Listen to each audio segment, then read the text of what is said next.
What's good, everybody?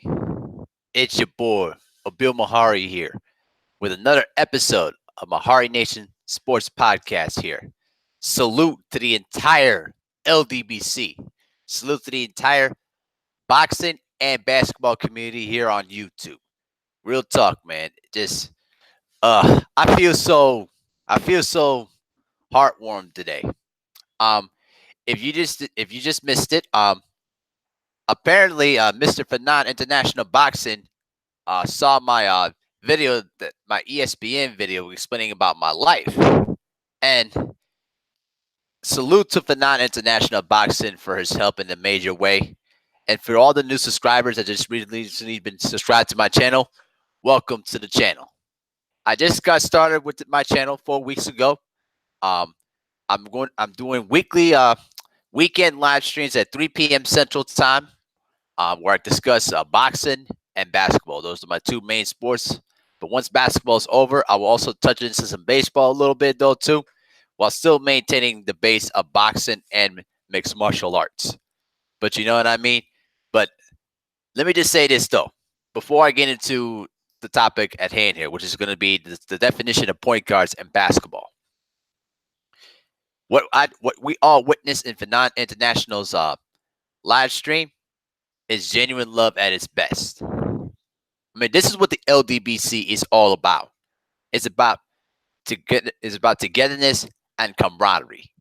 And once we do all those things together out in our real world, the world will be a better place, man. Real talk. And let's see who's in the chat. Sierra F, salute, sister. J1 Pro, salute. Yep. And for the new subscribers that come on into the chat and also smash that like button. Smash that like button, man, and also share the video too. You know, the more subscribers, the better. Moonshine Blade, Banan's tears brought me here. Salute. Yes, sir. That's genuine love right there. I mean, there's no other way. There's no other words to put it. I mean, what we just witnessed tonight is real, genuine love. Something that you rarely ever see, but when that happens, you savor it. You cherish it for a very long and for the rest of your life. And I'm sure as hell going to cherish that. And all of my time here on YouTube and anywhere else in life. But for the new subscribers, though, that are just tuning in, let me introduce myself. I'm Abil Mahari, and that's my real name, not a fake name.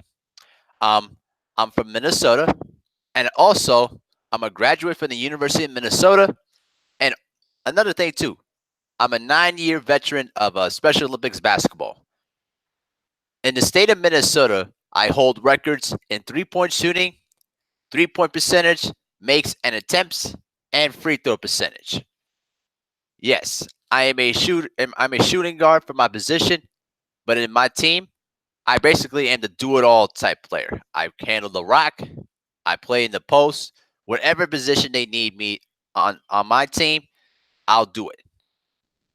And the whole time with Special Olympics has taught me how to be a leader, and also it made me more knowledgeable in the game of basketball. Because unfortunately, I was not big enough and I wasn't athletic enough. But I knew I had to use my shooting touch and use my mind to survive in basketball. And when I graduated from high school in 2011, it translated that way. I made the World Games in 2015, which is the Olympics of Special Olympics, and played in Madison Square Garden too. So I've been a blessed man all these years. King Louis, salute. Sent you an email earlier. Okay, I'll go check out the email at the end of this live stream, man. I will. No problem. I'll make sure to give you a response immediately too, okay? Now that I introduced you to myself a little bit, now I'm going to get into the discussion at hand here today, which is the definition of point guards in basketball. And I've been thinking about what is the definition of a point guard. There's been so many definitions in basketball. You know what I mean? a shoot first point guard, score first, pass first, defensive minded point guard, you know, all sorts of things. Now, the way I look at a point guard is this: a point guard in basketball is essentially the mind and the words from the coach on the sideline.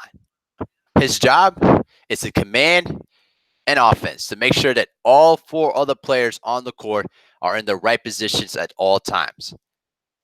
The job is to create something out of nothing, in most instances, in all levels, from junior high, high school, college, and the pros, wherever. You know, um, I've been thinking about this topic since yesterday because, in response to what a lot of people have been saying about Russell Westbrook and the way he performed in the Game 4 against the Portland Trailblazers, I will admit he did not play very, very well. He was 0 for 7 in the second half, and what is he was, 5 for 21 for 14 points. You know what I mean? I said it yesterday. I said that he was being way too reckless and really didn't let the game come to him. You know what I mean? Now, when I think about Russell Westbrook's game, in a sense, yes, he averages a triple-double, but when it comes to playoff time, those numbers produce wins in the postseason. And for the last 3 seasons, the answer has been no. Losing to the Rockets, the Jazz, and now on the verge of losing to the Portland Trailblazers, should they lose tomorrow night. Now, when Russell Westbrook came into the NBA in the 08-09 season, remember this though, people. He was a 2 guard in UCLA and was converted into point guard with Kevin Durant. You know what I'm saying? So he was basically playing in a position which he had no familiarity with. And you could say to a certain extent he grew into the role, but at the same time, you know what I mean? He's not a guy that's going to look to set anything up. And unfortunately, the coaches that he has had throughout his career are not forceful enough to get him to play within a team-orientated system.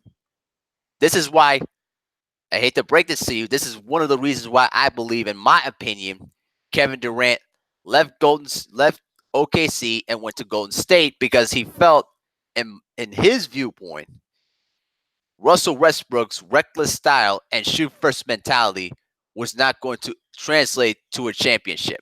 And when you have a point guard that takes the most shots out of anybody else on the team, including perhaps the second best superstar in the NBA, I should say probably the best superstar in the NBA, Kevin Durant, that's a problem. And a good point guard knows how to set their best scorer up in the best positions for him to do major damage on the offensive end. And if it wasn't for Paul George, who's been relatively consistent in this series despite a shoulder injury, the Thunder would have been swept.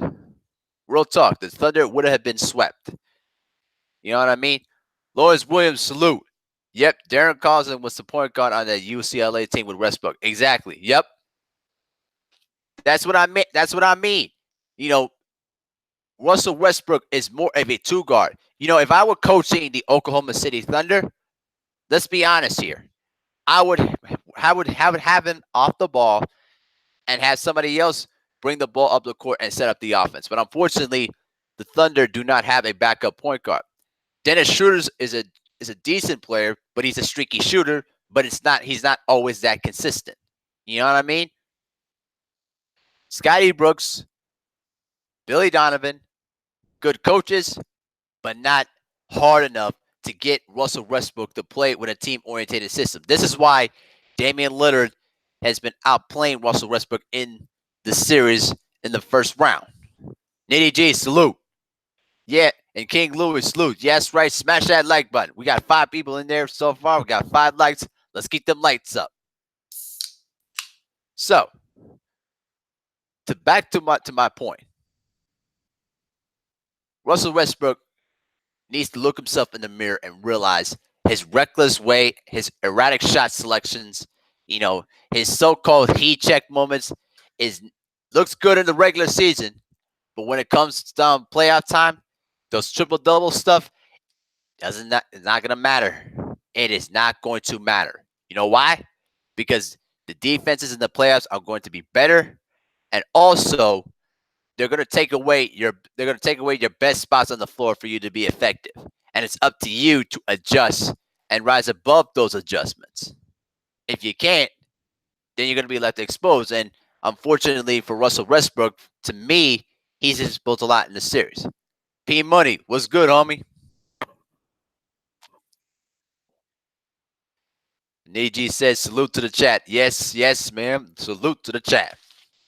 So, greatest point guards for me are guys who can command an offense, play within the rhythm of an offense, but also take the necessary steps to create something out of nothing. Now, you ask me who's my all-time favorite point guard in the game? I have a couple of them. Niji says, I don't think you can win a championship with Russell Westbrook as your point guard. I'm afraid not. I mean, they did make the finals in 2012, but could you really say that Russell Westbrook led them to the finals? Could you really make that argument? I sure as hell can't. I can't. And here's another thing that people tend to miss on this too. Go back to game 2 of that 2012 NBA Finals. Duke, salute to you, man. Welcome to the channel, brother. Thank you for subscribing. I just saw you on Fanan International's Boxing Zone, man. Appreciate all the love and support. Salute to Fanan International Boxing, man. One of the best channels in the LDBC. Real talk. Oh shit, says Magic is the greatest point guard of all time. Agreed. I was just about to point out Magic Johnson. The best part about Magic Johnson's game is he commands respect, not just from the players, also from the coaching staff. When you have a point guard that has the ultimate respect for a head coach, it makes things a lot easier. Blackham TV, salute. Welcome aboard, man. So, my favorite point guards of all time are Jason Kidd, John Stockton, and Gary Payton. 3 all-time great point guards for me. Magic also made all those players around him. I agree. Oh shit. Agreed. William Old School Arnett. Salute. Send you on Fanan. Thank you so much, brother. Thank you for coming in. Really appreciate it. Welcome to the channel, sir. In fact, let me do this for you. Do this real quick. Okay, Duke. I just gave you a wrench, brother. Make sure. There you go. Here's your wrench, B Money. There's your wrench, brother. Now, let me get back to the discussion in hand here. All 3 of those point guards that I mentioned there do different things. The soccer player. Which soccer player? Shoot. Which soccer player are you talking about? Oh, shit.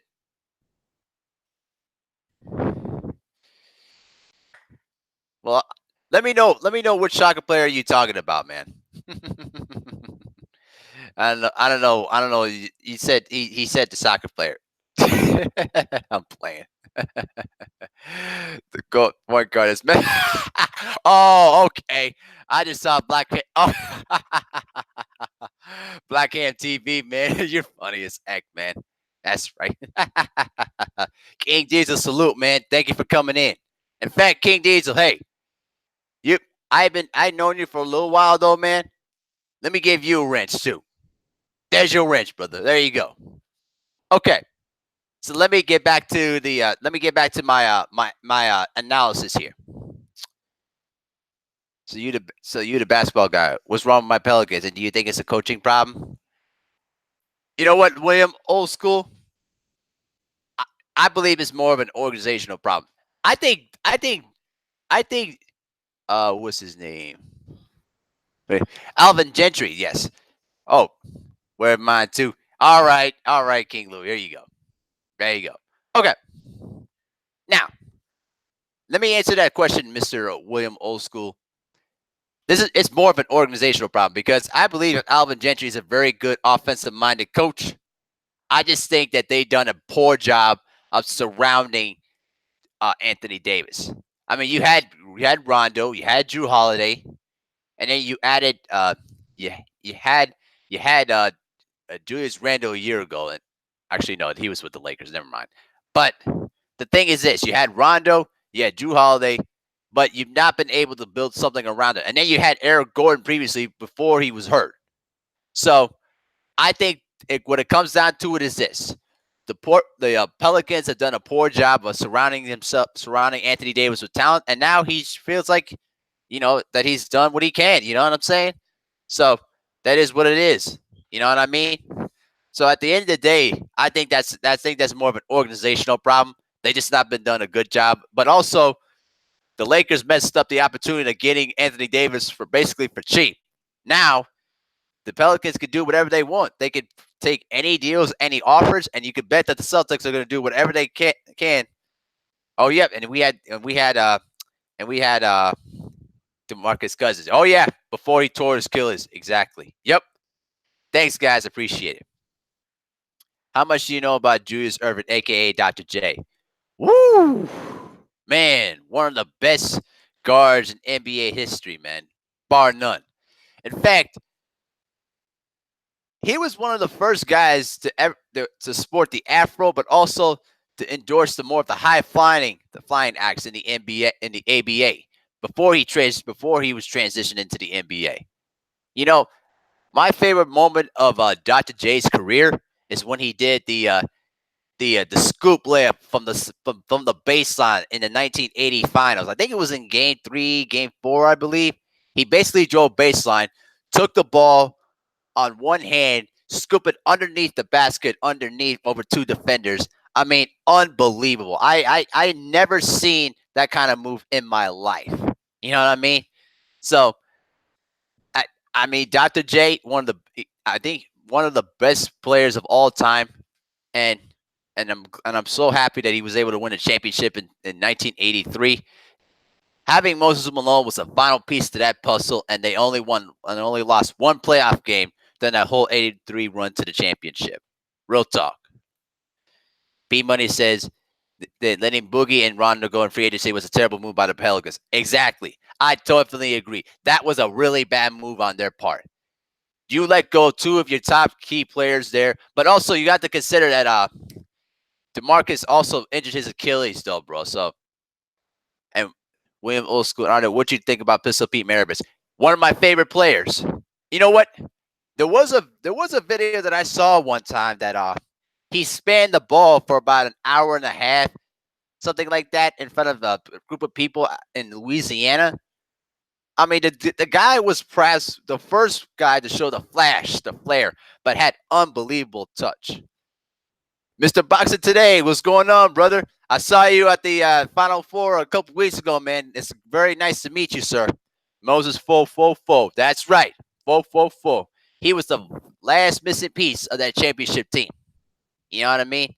Pistol Pete Maravich was close. Agreed. I had the Pistol Pete movie back in the 90s. That was the one I think that's the one I was talking about. Yeah. Yeah. Man. Pistol Pete can shoot like no other. In fact, I think he's probably the only player in NCAA history to average about 40 points a game.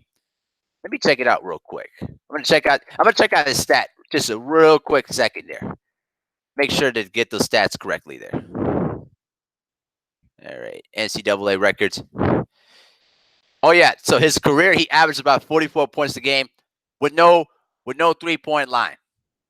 So think about it: 44 points a game, no 3-point line. Amazing, isn't it? Huh? I saw Pistol Pete play when I was young. Man, wow! I would love to watch him play when I was at your age too. Wow. I mean, let me ask y'all this though. For anybody in the chat, if there's one player that in today's NBA that reminds you of Pistol Pete Maravich, post it in the chat. Who does he remind you of? That's crazy that to advance with 40 points a game with no 3-point line. Exactly. The NCAA at that time did not have a 3-point line until the 86-87 season. It wasn't until the 80s when they started adding the 3-point line. But guys, back then, here's a little funny rule there for you guys too. It was during Lou Alcindor's sophomore season when he was in UCLA. Chris Jackson, a.k.a. Abdul Rahul, was amazing at LSU in the late 80s too. Oh, yeah, no doubt about it. You know what? Let me say this too about Chris Jackson. Chris Jackson had perhaps the best shooting touch I've ever seen out of any point guard. That's a guy that can really shoot. People talk about Steph Curry shooting, which is undisputed, no doubt, greatest shooter in the game today. But let me tell you this. Chris Jackson, go watch his shooting techniques. Go watch him shoot. Go watch his shooting videos. He dropped 51 points against the Jazz in 1996. Basically from shooting off the pick and rolls, off the catch and shoots. I mean, this dude can really do it all. Kyrie Irving, White Chocolate, Jason Williams. Jason Williams. Mr. Turnover Machine, Jason Williams. Hey, JMJ 2121. Jason Williams reminds me, White Chocolate remind me of Pistol B a little bit. I agree. In terms of the ball handling, in terms of the flashiness and the flair, absolutely. But Pete Maravich was a way better scorer than Jason Williams was, bar none.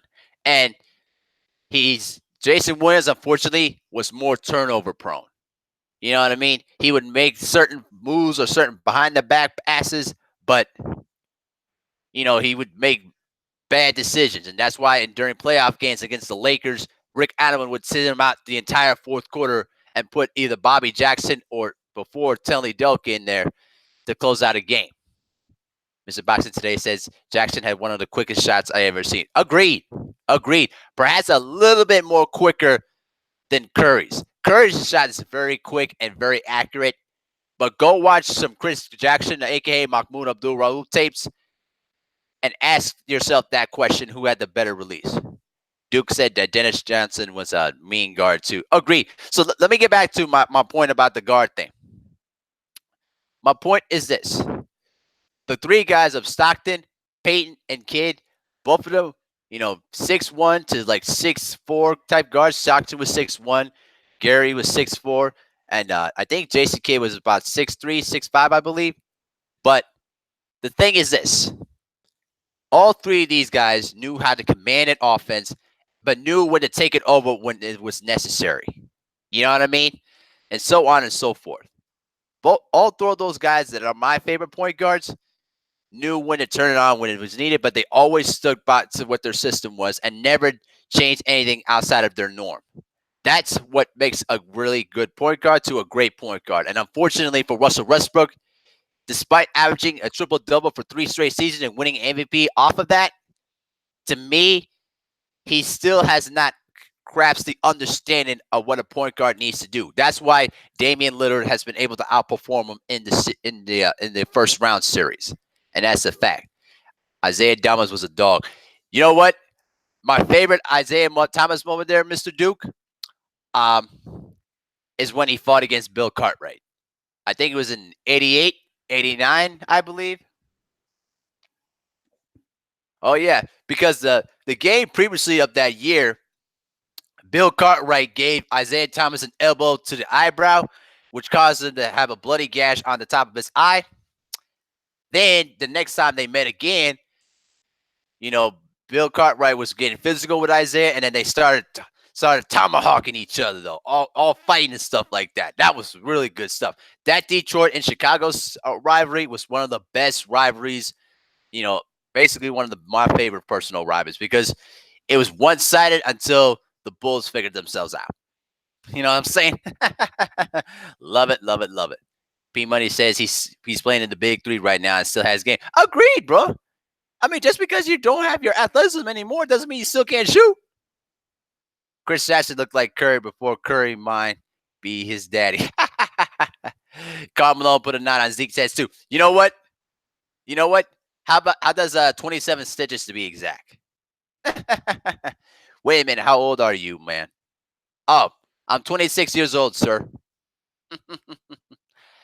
I'm kind of the his basketball encyclopedia or historian type person though. Um, that's kind of it is to me though. Nitty G said it pains me to say this because Isaiah Thomas is from Chicago, but my favorite moment is when we beat them in 1991 and they walked off the court like suckers.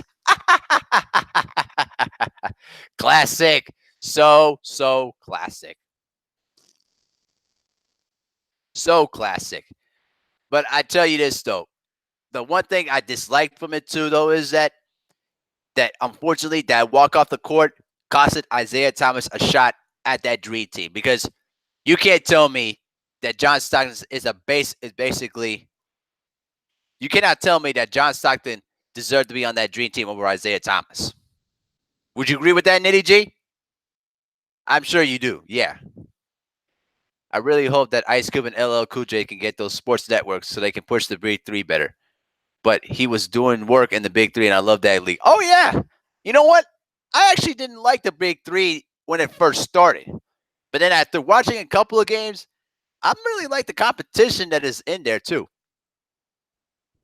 But also, those retired players, they play much more harder, much more physical than today's players. Y'all, King D said y'all heard that the Bulls are getting Derrick Rose back. No, I did not hear that. You know what I'm saying? And Duke said MJ had a lot to do with that. Agreed. Definitely agreed.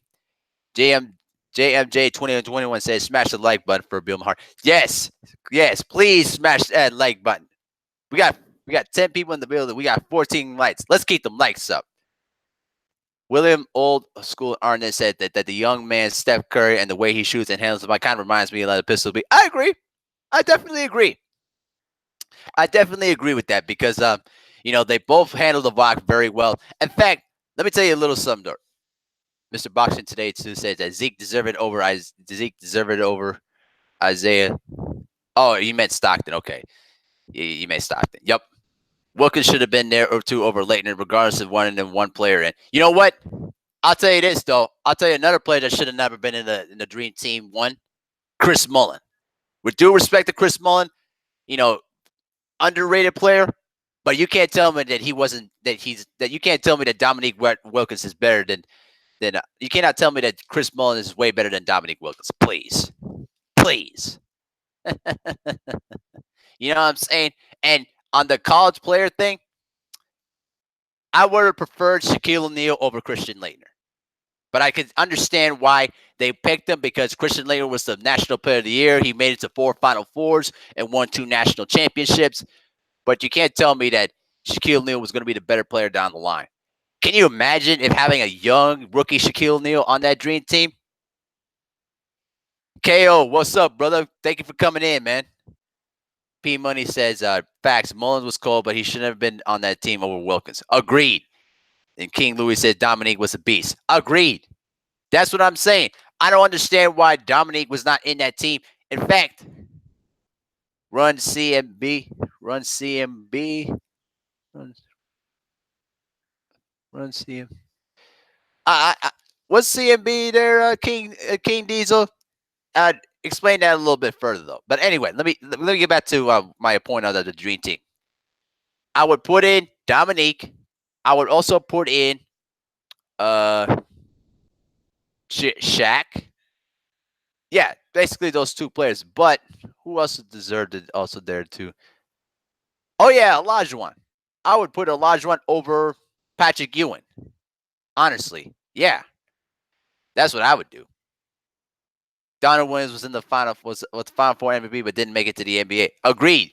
The problem with Donald Williams was that he was not a good shot creator, and it was and got easily beat by other guards. That's why he wasn't drafted.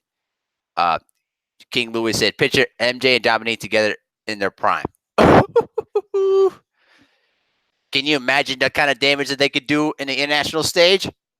You talk about Jordan throwing down dunks. Can you imagine what Dominique could do on that world stage? Woo-hoo! Man. Yeah, man. The NBA during that time. Yep. Mr. Boxing today. Yep. Thank you for correcting it, brother. You have Tim Hardaway, Mitch. Oh yeah, run TMC. Too bad they let that team go too early. They yep, TMC. We got you, King Diesel. We got you. You know, what's so funny about that TMC team? That team was let go too. That team broke apart too early because they traded Mitch Richmond to Sacramento for bum Billy Owens. You know what I mean? Like, I just don't understand that. I get that. I get that they were wanting to get a bigger guard in there, but Richmond was a way better guard than Billy Owens was. So let's get something straight here. And you know what would have been scarier too? And P Money, that was a nasty team with running TMC, right? But you know what would have been even scarier? You add Chris Webber, and then you add Sprewell to that mix. Can you imagine the kind of damage these guys could do? Think about it. You would have Hardaway, Sprewell, Mullen, Richmond, Webber. Woo! Woo! Yeah.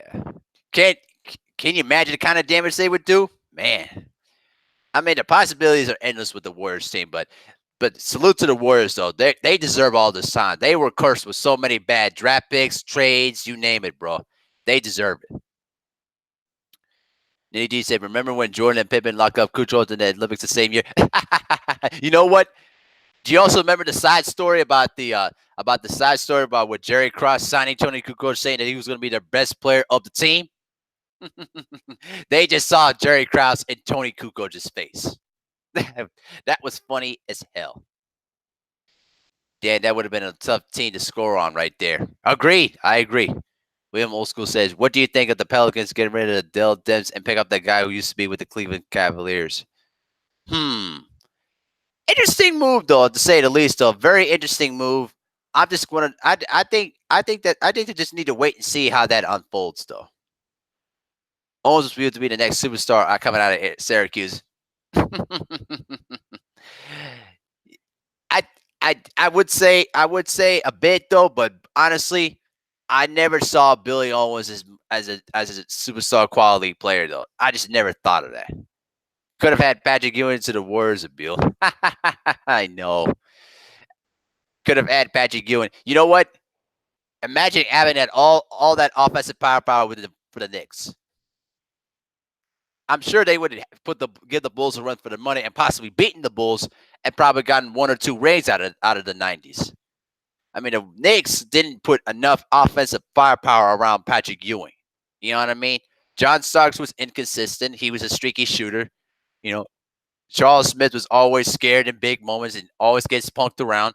Charles Oakley was a physical banger and can rebound and play post defense, but other than a jump shot, he had no offensive game.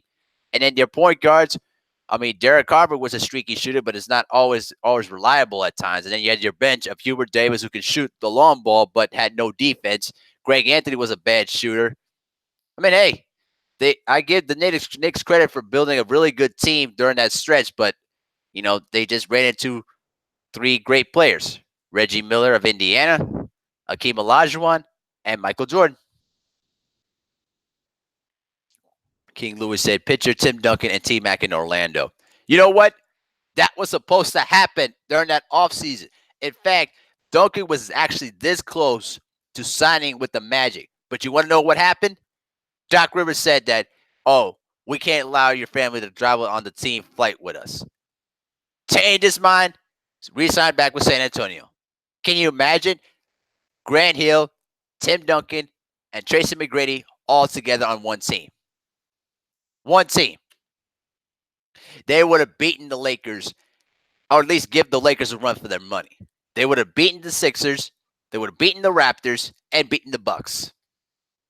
And that's in that 0-1 season. You might not be a player against the... Oh, really? Duke said that you guys may not remember a player named Ben Wallace, but I used to play against him in high school. Oh, absolutely. I definitely remember Ben Wallace. Oh, yeah. You know what? Let me tell you this, too. Oh, yeah. I'll get to you about Mr. Boxing today in just a minute. But Ben Wallace, he deserves to be in the Hall of Fame.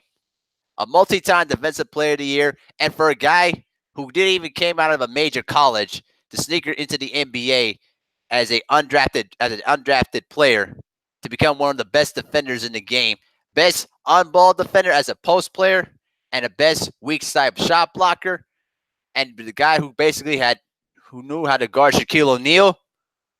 I mean, he belongs in the Hall of Fame in my book. He played at Central High in Haynesville, Alabama. Oh wow.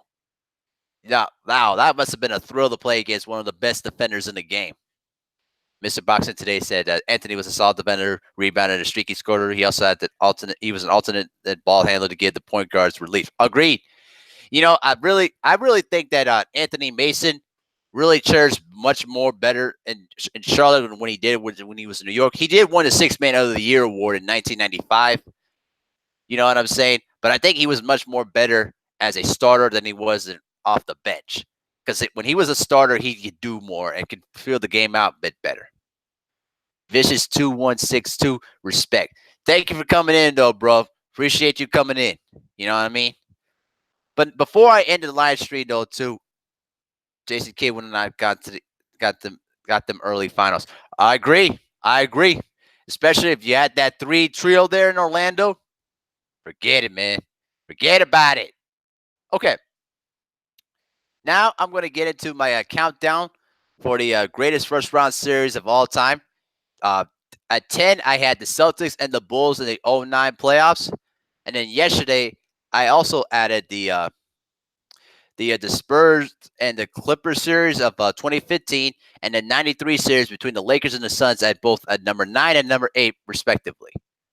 KO says that Ben Wallace was 6'9" with the braids and 6'11" with the fro. That's true. But hey, Mr. Broxley says Suns and Nuggets. You know what? You just stole it right out of me, Mr. Boxer, today. I was about to point that out. I was going to say that. I was saving it for today. Now I am. At number 7, I got the Sonics and Nuggets series back in 1994. Now, let me explain to you about the climax of that series. The Supersonics the previous year made it to the Western Conference Finals, where they lost to Charles Barkley and the Phoenix Suns in a tough 7-game Western Conference Finals. Heading into that year, they made significant changes. They traded Derek McKee to the Seattle Supersonics and added also Kendall Gill to their lineup there too.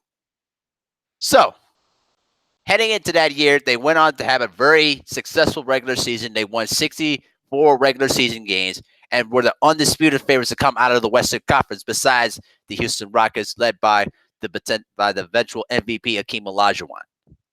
Now, on the other side of the ball, you had a young, up-and-coming Denver Nuggets team led by Chris Jackson, led by Brian Stiff, Reggie Williams, and also Lavanzo Ellis, and obviously Mr. Mount Mutombo. That's right. Now, when I look back into that series, you looked at this thing on paper, and also salute to Robert Pack, though, bro. Y'all remember Pac, man? Mr. Robert Pack had one of the most serious hops as a point guard. Real hops. Go check out his highlights.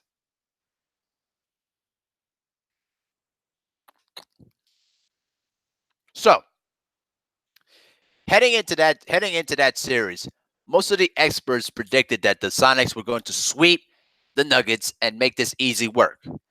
Because if you look at the regular season matchups, the Sonics took care of business with them. In fact, let me check their regular season matchups with the Seattle Supersonics. I mean, the Denver Nuggets, I should say.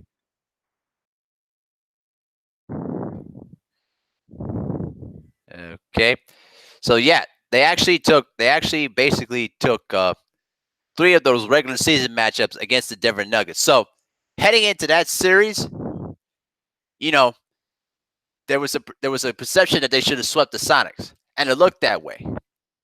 I should have played in the NBA, but made some very bad decisions and didn't have the right people in my life. Well, sorry to hear that, though, man. I really feel for you, man. You know what I mean? But I'm glad you understand what happened there now, so that way you can improve down the line. So, That series had a lot of memorable stuff there. In the first two games there, the Nuggets were just observers. They did not play and they did not participate. They just allowed the Sonics to do whatever they wanted. And when you look at that series, it was basically lopsided victories. But when the series shifted back to Denver, things changed. And also, salute to Mr. Boxing today. The pack dunk on camped out in the middle of the lane was one-handed. I remember that dunk. It was crazy. I mean, literally Robert Pack took the ball off the inbound, drove down the middle of the floor, one-handed slam over the top of Sean Kemp. You don't ever see that, seeing the Rain Man get dunked on. You know what I'm saying? It was the most unbelievable dunk. And in fact, it was one of the most huge momentum sparkers of that game. You know what I mean? They went on to win game 3 and then went on to win game 4. So eventually the series was tied at 2 games apiece. Up until then, the number 1 seeds, since they started doing the number 1 versus 8 matchup back in 1984, you know what I mean? 1 seeds have always beaten the number 8 seeds. But remember, the 1993 series was a prelude to that because, again, the Lakers almost pulled off the upset against the Suns the year before that. Now, heading into that game, the Sonics were basically playing their normal selves with their trapping defense and basically was pressing the Denver Nuggets. And the Nuggets were playing like a young, inexperienced team in the playoffs. They just did not know what to do in the big moment there. And when you look at that scoreboard at that time, the game should have been a blowout.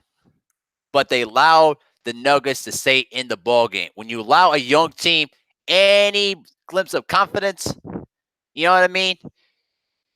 That's it. That means you're giving the young team a belief that they can win the game. And the hugest adjustment that I think Dan Issel made in that game is when he allowed Robert Packer to play the majority of the minutes in that second half of play. Because when you look at that final stat line there, Robert Pack played the majority of the entire game. He had 23 points, and he actually made 3 big 3-pointers in the fourth quarter of play to really keep the Nuggets in the ball game. You know what I'm saying? So the game goes into overtime, and Mutombo was blocking every shot out there, but the Nuggets had 3 shot clock violations in that overtime. They were not organized. They were playing inexperienced in a big moment. You know what I mean? So, in hindsight of that, you would think that the Sonics should be able to blow this out the building. Nope, not the case. They struggled to get any shots off, and they could not score over Mutombo. And by the time the game was over, Mutombo blocked the last 2 shots, and then when the buzzer went 0, Mutombo grabbed the ball, laid on the floor, and screamed and cried enjoyment because they achieved the biggest upset at the time in the history of the playoffs, defeating the number 1 seeded Seattle Supersonics.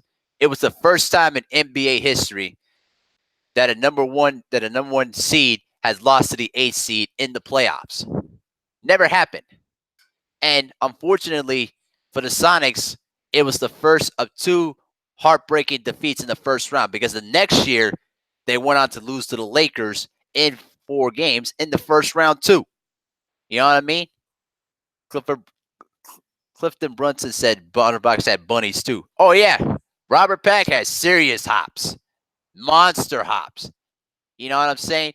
Robert Pack, I think he finished second in the slam dunk contest, I believe, in '94, behind Isaiah Ryder there too. Yeah, that's why I wish the NBA would go back to the best of 5 first round. Yeah, I agree. I used to love that 5-game series first round. The reason why they made it 7 games is because 1, for money, and 2, to give the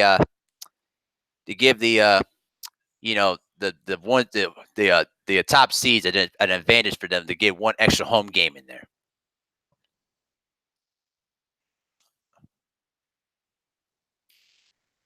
I'm in tears. Clifton Brunson said, "I'm in tears, Abe." Yes, he did finish in second in the contest. I knew it. I knew it. I knew it. Yes. Yeah, Robert Pack, man. Boy, did he have some hops. But let me finish to my point. The Nuggets, after they beat the Sonics, they came back from an 0-3 deficit to almost beat the Utah Jazz in the second round.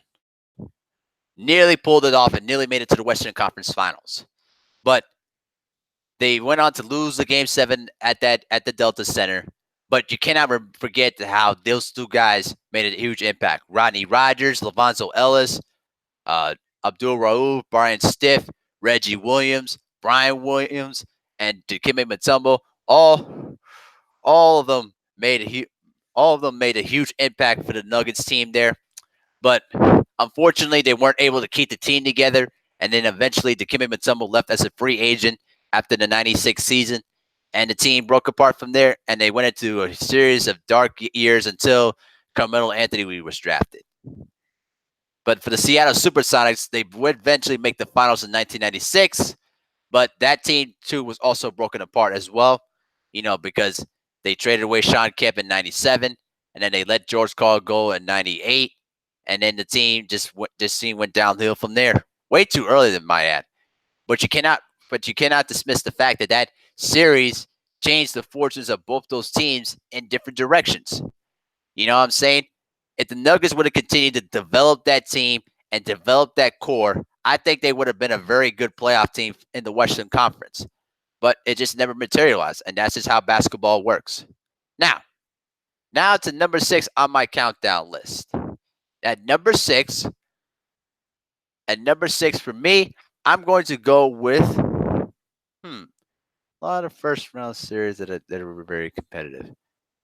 At number 6, I'm going to go with the 2008 first round series between the Celtics and the Atlanta Hawks. That too went to 7 games there as well. The context of that series was that the Celtics, with the big three of Garnett, Allen, and Pierce, that they were going to go and sweep the entire Eastern Conference. Not the case. You had the Atlanta Hawks with Josh Smith, with Joe Johnson, and Mike Bibby, and a young Al Horford. You know what I'm saying? Cliff Brunson said MJ Wizard years. I forget those years. They were forgettable years for me. I'm a huge MJ fan at heart, but I don't think about those Wizard years. They were fun, but I don't talk to them as much. But anyway, that series too, that went to 7 games and had a lot of huge moments. Had some huge moments there and had some tensions moments. With Garnett getting involved with Zaza Pachulia and Marvin Williams with a hard foul on Rajon Rondo. You know what I'm saying? So, at the end of the day, it was a very good, tough-minded, competitive series. But in the end, though, the Celtics were just too damn good for the Atlanta Hawks at that time, and easily beating them in their Game 7. But you can't not dismiss the fact that series was long. They should have swept them, honestly, though. They should have swept them, but the Atlanta Hawks, they fought to the finish. They made this series competitive and very interesting. But at the end of the day, man, that Hawks team, though, they've had successful playoff appearances during that latter part of the 2000s, but they just ran into good teams like the Celtics, the Magic, those kind of teams. And at the end of the day, that's just how it is. The Celtics went on to win the championship in 2008, but they ran into the same first round problems against the Bulls a year later. And then those first round series came back to bite them because they ended up losing the 6 to the Magic in 2009. So that's number 7 and number 6 in my countdown so far. So I'll be back tomorrow with number 5 and number 4. And I'm really going to think about number 5 and number 4 too much because we're nearing down to the home stretch of the list. I want to get the list out the way so that way we can advance to more playoff talk and then go to the second round top 10 series, which does feature the Vince Carter versus Allen Iverson duel and also the the duel between Bird and Dominique. Y'all remember that one, though, guys? Yep, you know how that is. But anyway, though, guys, I'm gonna go ahead and wrap this up there for now, though.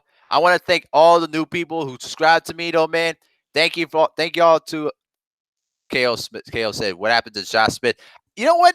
Josh Smith was a really interesting thing. I think he's playing overseas. I believe. Let me check out Jay Smooth.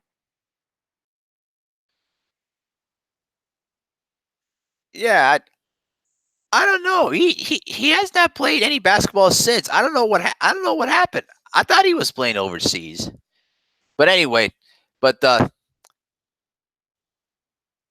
yeah, it's JMJ 2121 salute. Oh shit, peace sign. And Duke said, "You got knowledge, man. You weren't even born when all this took place. Much respectful. Thank you. Thank you so much for coming in, and thank you guys for spending time with me on a beautiful evening here in Minneapolis, Minnesota. I'll be back again tomorrow at 8 p.m. Central. Actually, check that. I'll probably do it after the Smoke City Mobcast because I'm probably going to be on the panel there too. So tune in tomorrow night at 8 p.m.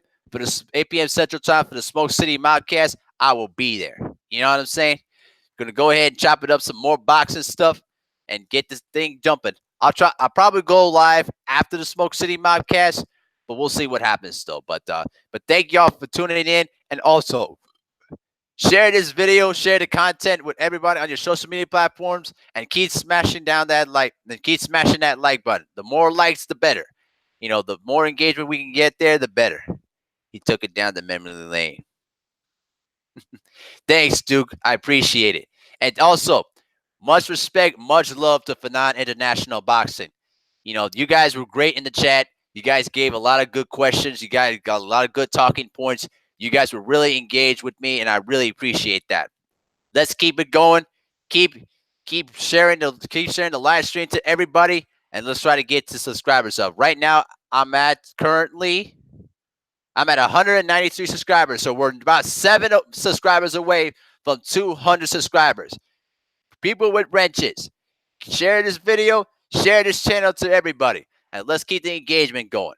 For Bill Mehari on MehariNation Sports Podcast, peace and blessings. Have a good night, and thank you to Fanon International Boxing for all of the help he did for me today. So y'all take care, y'all rest easy, and have a good night. Take care, everybody.